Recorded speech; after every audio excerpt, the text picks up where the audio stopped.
Era el último acto de la pasión, de la semana de pasión, como podríamos denominar a la última semana del Giro de Italia. Era el último acto en el que Egan Bernal tenía que defender la casaca rosa, la camiseta de líder, y tenía un rival que la verdad es que había amenazado seriamente en las jornadas precedentes. Bueno, tanto es así que os he de confesar con absoluta sinceridad que no las tenía todas conmigo. Viendo a Bernal sufrir los dos últimos días, viendo tan pimpante y tan agresivo a Simon Yates, sí, se abría el escenario de que Bernal tuviera todavía gasolina para aguantar en el último puerto, pero era una jornada especialmente complicada, con esa larguísima e interminable subida al Alto de San Bernardino y con el ascenso a Espluga, el puerto de primera categoría también, es decir, tres grandes subidas encadenadas en los últimos 50 kilómetros. Bien es verdad que la última, la más tendida y la más corta. Y por ahí se hacía ver que Bernal se podía defender perfectamente, y máxime con la renta que tenía. Pero ¿qué pasaba si se le presentaba un ataque importante, de lejos, después de haber endurecido la subida de San Bernardino en el puerto de Esplugas? Pues esa duda estuvo durante un ratito en el ambiente. Y la verdad es que aunque parecía que se había pasado lo más difícil después de coronar en grupo sin sobresaltos el Alto de San Bernardino,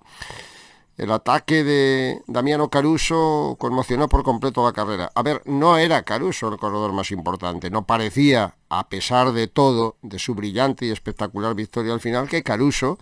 fuera a poner en apuros esos 2 minutos y medio de retraso a Egan Bernal, pero sí que condicionase la carrera, porque había sido primero el DSM el que había movido ficha con Storer y con Hamilton y con Romain Bardet, que presumiblemente solo pretendía la victoria de etapa, y luego no se movió Caruso con Pello Bilbao, con lo cual delante se formaba un grupo peligroso al que se podía incorporar Simon Yates. Y creo que ahí estuvo el verdadero secreto y el momento clave de la etapa. Bueno, el secreto de la etapa estuvo en que Simon Yates no podía estar 3 días a ese nivel y que también la meteorología podía influir de alguna manera. El caso es que cuando estábamos a 2-3 kilómetros de coronar el Alto de Espluga y se veía cómo iba perdiendo potencial el equipo Ineos y solo le quedaban Castroviejo y Dani Martínez, por un momento y en el ambiente yo tuve la sensación de que Simon Yates se podía mover, podía intentar llegar adelante y generar una situación de verdadera complicación para Egan Bernal. No fue así. Y no fue así en parte también porque el ritmo que puso Castroviejo en la ascensión a Espluga, la que fue dinamitando el grupo principal, también hizo mella en las piernas de Simon Yates, además del esfuerzo que llevaba. Y por otro detalle que sí se pudo confirmar luego en el descenso del puerto y en el tramo final de la etapa, y es que Egan Bernal hoy sufría menos. Sufría menos porque no tenía el padecimiento del calor y de la asfixia que había evidenciado un descendimiento en el rendimiento del propio corredor, ¿no? Y Bernal apareció mucho más sobrio, mucho más seguro, arriesgando incluso en el descenso cuando trató por todos los medios de que Blasov no hiciera lo que no había sido capaz de hacer Simon Yates, es decir, llegar al grupo de adelante siempre con 30 segundos de diferencia y crear una situación de estrés que pudiera haber minado antes de tiempo las reservas de Dani Martínez, que era el último hombre que tenía que hacer el trabajo en el ascenso final al Alpemuta. Pero sí, la conclusión final es que Egan Bernal volvió a correr con inteligencia en este caso porque no era necesario tomar otra alternativa, y la otra conclusión fue la meteorología. No sé si es definitiva, obviamente es una de las cosas o de los factores que se deben tener en cuenta cuando ves a Simon Yates rendir tan alto con el calor y a Bernal dar un bajonazo de rendimiento cuando precisamente con las inclemencias meteorológicas de la etapa del Jau, aquella en la que se suprimió el Pordó y la Marmolada, el de Zipaquirá había mostrado un potencial y una categoría enorme. ¿Hasta tal punto puede influir la meteorología? Pues sí, hasta ese punto. Y eso es lo que hace precisamente del Giro de Italia una carrera diferente. Una carrera complicada para quien la quiera gestionar desde el principio hasta el final. Que hay cambios muy notables, muy espectaculares, demasiado drásticos, de temperaturas de un día para otro. Y así pasamos de las inclemencias que obligaron a 2000 metros de altitud a suprimir el paso del Pordó y la Marmolada, al agobio, a la asfixia, al calor, a la falta de oxígeno que pudo sufrir Egan Bernal en la etapa de Sega Diala y en la posterior de Alpe d'Huez, ¿no? Bueno, pues son detalles a tener en cuenta, como también ha de tenerse en cuenta el momento en el que acabó la carrera o la última semana, llegó un poquito más fresco Simon Yates, y el momento en el que llegó con el tanque un poquito más justo Egan Bernal. Normal, si tenemos en cuenta que en la cuarta etapa del Giro, Egan Bernal estaba ya haciendo camino, estaba labrándose su futuro y su porvenir, estaba escribiendo las páginas de este libro que va a concluir con un final feliz y hermoso para el propio corredor y para el ciclismo colombiano. A ver, tal vez sea demasiado pronto lanzar las campanas al vuelo, tal vez sea irrespetuoso con la propia carrera, quedando todavía el ejercicio final contra el crono de 30 kilómetros, pero esos 2 minutos de diferencia que Bernal tiene sobre Caruso en la clasificación general dan para pensar que la carrera está resuelta. ¿Que hay precedentes que invitan a la prudencia y a ser cautos en el relato? Sin duda alguna que también, pero ahora mismo Egan Bernal se siente ganador del Giro de Italia, así lo declaraba al finalizar la etapa, y Egan Bernal dio hoy, en la llegada a Alpe Mota, allí donde está la patrona de los esquiadores, la imponente estatua dorada, que era el hombre más fuerte de la carrera, que era el hombre que además quería terminar la vuelta, el Giro, con otra sensación diferente a la que había podido transmitir en las jornadas precedentes. Y yo creo que fue lo más bonito, ver cómo en la última etapa, además de la exhibición extraordinaria de Damiano Caruso, que se merecía ese triunfo olé por el siciliano, que tuvo un comportamiento bravo, valiente, corajudo y que lo pudo rematar con una victoria parcial, solo había logrado 2 triunfos en toda su carrera. Un hombre que ha sido 10º en el Tour, que ha sido segundo en pruebas como la Tirreno Adriático, como el Tour de Suiza. No había ganado nunca una carrera importante, solo 2 victorias parciales, 2 victorias menores con el debido respeto, y ha ido a ganar una de las etapas reinas y una de las etapas más trascendentes del Giro de Italia, y en la situación más difícil en la que se puede ganar una etapa, es decir, siendo segundo en la general. Pues amén del éxito fantástico del que creo que se ha alegrado todo el ciclismo, porque es un corredor particularmente querido, amén de esa victoria, como el punto más reseñable está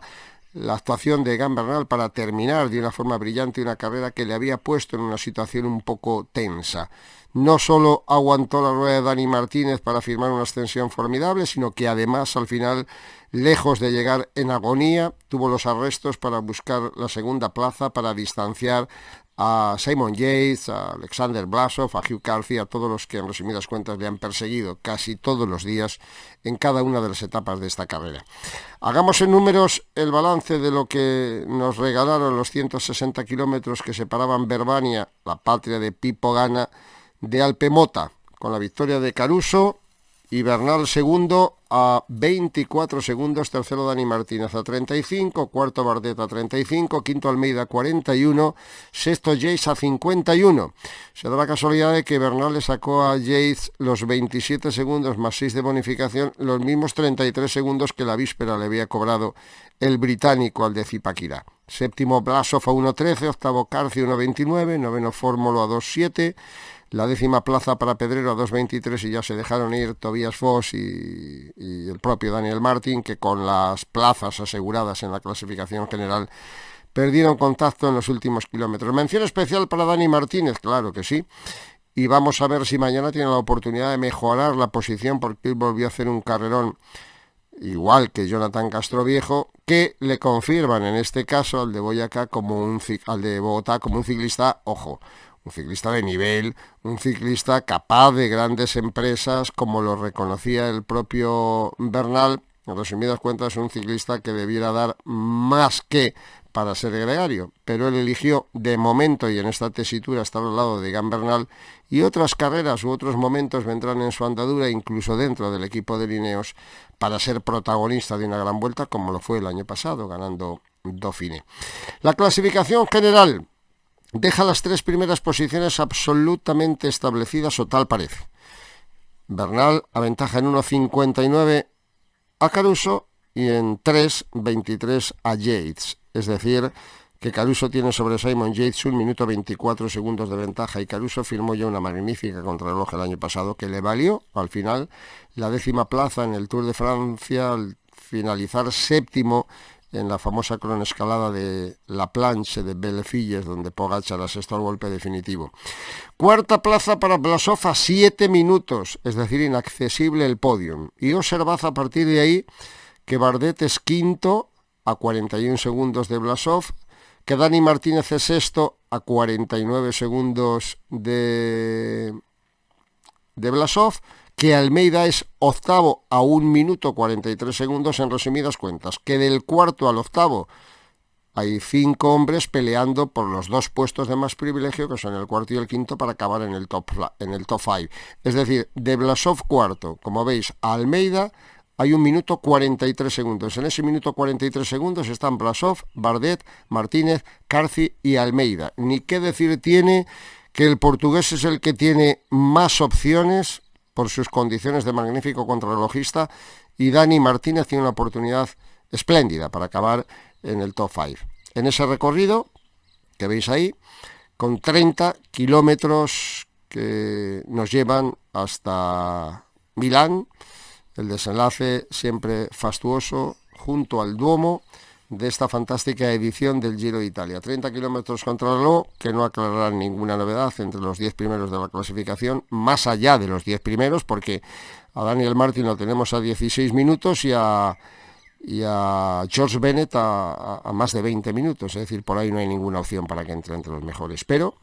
lo que está por jugarse, y sobre todo la victoria de etapa, a la que apunta fundamentalmente Filippo Ganna, con el permiso de Eduardo Affini y tal vez de algún otro que tenga un día especialmente inspirado, será también el brillante colofón a un Giro de Italia que mañana terminaremos de analizar definitivamente, pero que hoy, al menos a mí, me ha dejado un magnífico sabor de boca. No es lo mismo